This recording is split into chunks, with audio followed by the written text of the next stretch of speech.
It's been nearly 3 years since Nathan Cleverley defeated Tony Bellew in his own backyard, and tomorrow it's the long-awaited rematch in Liverpool.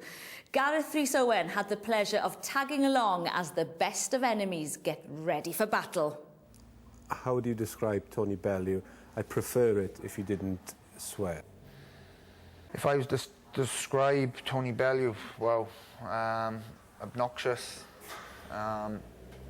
big mouth, ignorant, arrogant, rude,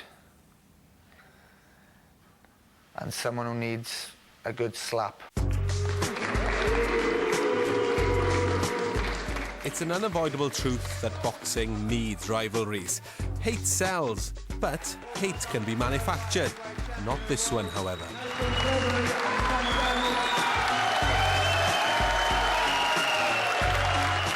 I dislike him.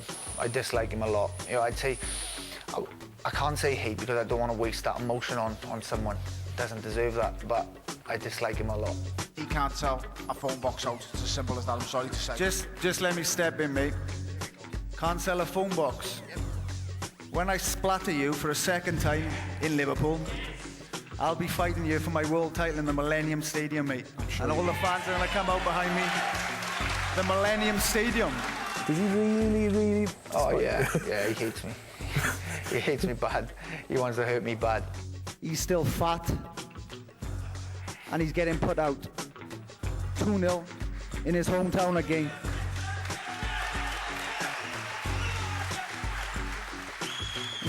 Instead of sitting down and staring up at me, stand up and stare at me, mate. Come on.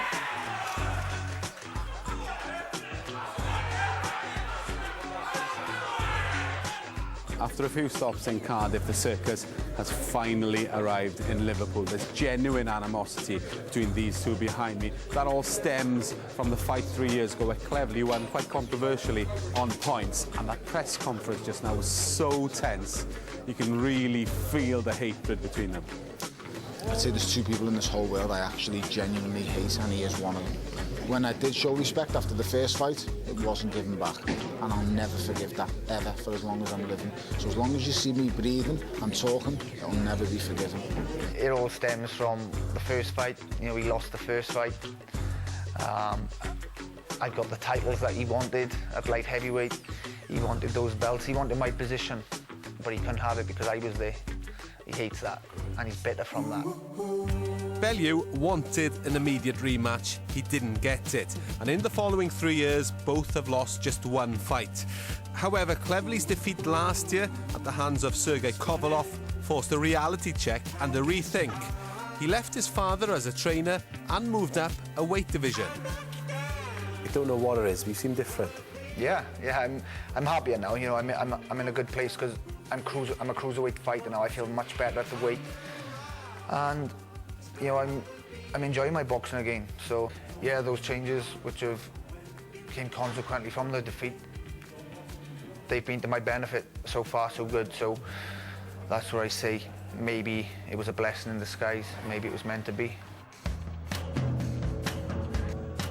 Now at cruiserweight, the boxer stepped onto the scale 1.5 stones heavier than the last time they met. Bellew was a heavyweight in his amateur days. Cleverley, however, was a middleweight, and some have questioned if stepping up is the right thing to do.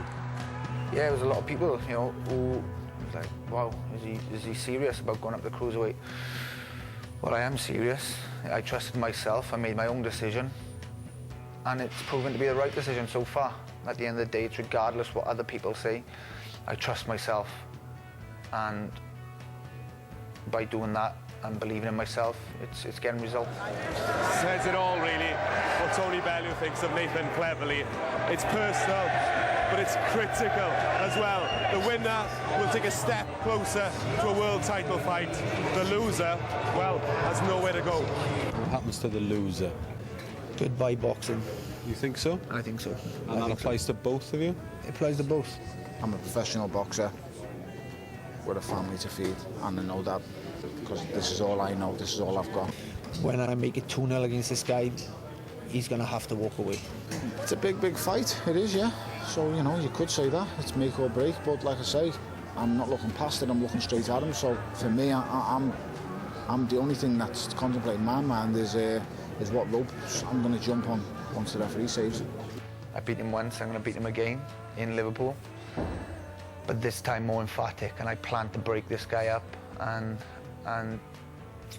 get the winning style and silence this guy once and for all. And the fight will be live on BBC Radio Wales and Radio Cymru tomorrow night.